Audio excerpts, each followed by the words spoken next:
বৃষ্টির অভাবে ইলিশের দেখা নেই। একরাশ হতাশা নিয়ে বাড়ি ফিরছে মৎস্যজীবীরা। ব্যান পিরিয়ডের প্রায় 2 মাস শেষ হওয়ার পর সরকারি নির্দেশ মেনে গত 14ই জুন সুন্দরবনের বিভিন্ন প্রান্ত থেকে প্রায় 3000 ট্রলার ইলিশ মাছ ধরার উদ্দেশ্যে সমুদ্রে পাড়ি দেয়। কিন্তু আকাশে বৃষ্টি না হওয়ার কারণে সমুদ্রে ইলিশ মাছের যোগান মিলছে না। তাই প্রথম ফিশিং করার পর মৎস্যজীবীরা একরাশ হতাশা নিয়ে বাড়ি ফিরছে। সেই সঙ্গে বহুল খরচ হওয়ার কারণে ক্ষতির মুখে পড়েছেন মৎস্যজীবীরা। কবে দেখা মিলবে সমুদ্রের সেই রূপলি শস্য, তাই নিয়ে চিন্তায় উদ্বিগ্ন সকল মৎস্যজীবীরা। কারণ ওয়েদার এখন খুব খারাপ, আর মাছ গাছ নেই, ঘুরে ঘুরে ডিজেল শেষ হয়ে যাচ্ছে, আর ব্যবসা বাণিজ্য তো কিছু নেই। প্রথম টিপে ছাড়তে গেলে আমাদের 5-7 লাখ খরচা, তাও খরচা তুলতে পারছি না। মালিক মনে হয় বন্ধ করে দিতে হবে, আমরা খাবো কী করে? এছাড়া তো আমাদের আর কর্ম নেই। সরকার কিছু আচ্ছা ভালো ব্যবস্থা করুক, আমাদের যেন কর্মস্থান দিক। কি মাছ পাচ্ছেন এখন? ওই বিভিন্ন রকম হাবি জাবি ভাইরাস ও কম দামি মাছ সব নিয়ে লস। কি পাচ্ছেন? ভোলা, ঢেলা, কাটা, নারকেল, কমপ্লিট এইসব। ইলিশে দেখা মিলছে না? ইলিশ নেই।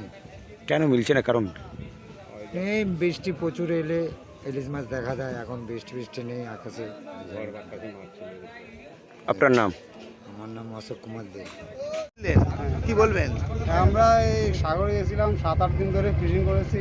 ফিশিং করার পরে কোনো মাছ টাছে নেই, এখনও সেরকম হাওয়া বাতায় জটকুবার নেই বলে ইলিশ মাছও আসেনি। সে আমরা 5 লাখ টাকা খরচা করি ঠিকই আমরা কমলগড় সাগরে গেছি মাছ ধরতে। এখন আমরা সেই পাওয়ার পর মাছ আর পাইনি, আমাদের পুরো টিপটাই লস। জটকুবারের বাইরে খেয়ে আমরা সাধারণ সীমিত করা মাছ নিয়ে ঘাটে ফিরেছি। আমি 8-9 দিন পেয়ে গেছি, 8-9 দিন। 1 তারিখে পেয়েছি। আজকে ফিরলেন? হ্যাঁ, বাংলা 1 তারিখে লস হয়েছে বলছে, তাই তো? ইলিশ মাছ হয়নি, ওই টলির জালে ছোটোখাটো মাছ কোনো রকম বোলা টোলা এগুলো, চিংড়ি মিংড়ি। আচ্ছা, আপনার নাম? আমার নাম পরান দাস। কোন বোর্ডের মাঝে? আমাদের সরস্বতী বোর্ড। বাড়ি কোথাও না? আমার এই কাকদ্বীপ। Thank you. কারণ একটাই, পর্যাপ্ত বর্ষা নেই, প্রচণ্ড গরম।